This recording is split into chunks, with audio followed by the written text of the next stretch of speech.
Menteri Pertahanan Menhan Prabowo Subianto memastikan program komponen cadangan akan berlanjut pada tahun ini. Keputusan untuk melanjutkan program itu merupakan hasil evaluasi dan pencapaian kebijakan pertahanan negara pada tahun lalu.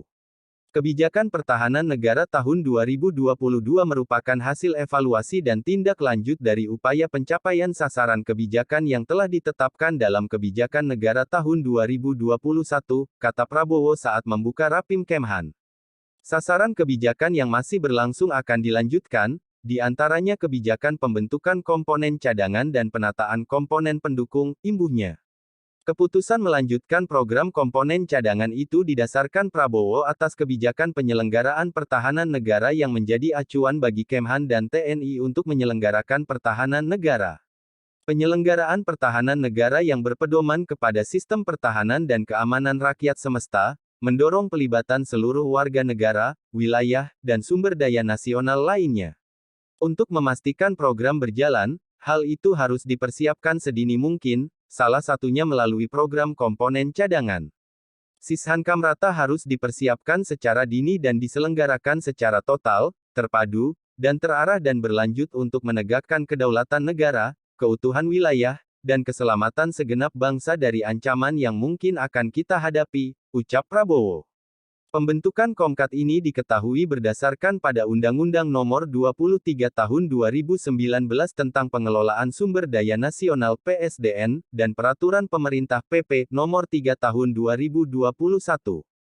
Tahun lalu tahapan pembentukan komponen cadangan ini telah dimulai sejak proses pendaftaran yang dibuka pada 17 sampai dengan tanggal 31 Mei tahun 2021, yang dilanjutkan proses seleksi tanggal 1 sampai tanggal 17 Juni tahun 2021, pelatihan dasar kemiliteran tanggal 21 Juni sampai dengan tanggal 18 September tahun 2021, hingga penetapan pada Kamis tanggal 7 Oktober tahun 2021.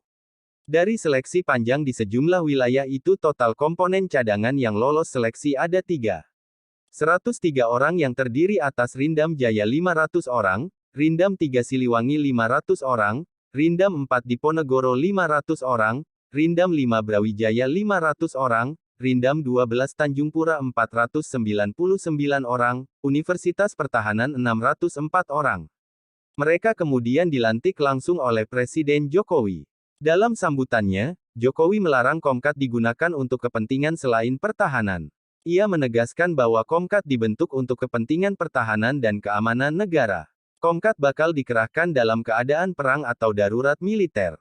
Selain itu, mobilisasi Komkat dilakukan oleh Presiden dengan persetujuan DPR. Artinya tidak ada anggota komponen cadangan yang melakukan kegiatan mandiri. Perlu saya tegaskan, komponen cadangan tidak boleh digunakan untuk lain, kecuali kepentingan pertahanan, kata Jokowi saat melantik komponen cadangan di Kabupaten Bandung Barat, Jawa Barat, tahun lalu. Jet tempur Rafale selain komponen cadangan, pada tahun 2022 ini sejumlah kebijakan pertahanan juga turut dilakukan Kemhan. Di antaranya pembangunan postur TNI, perwujudan pertahanan yang bertumpu pada pulau-pulau besar dan penguatan pertahanan di wilayah selat-selat strategis.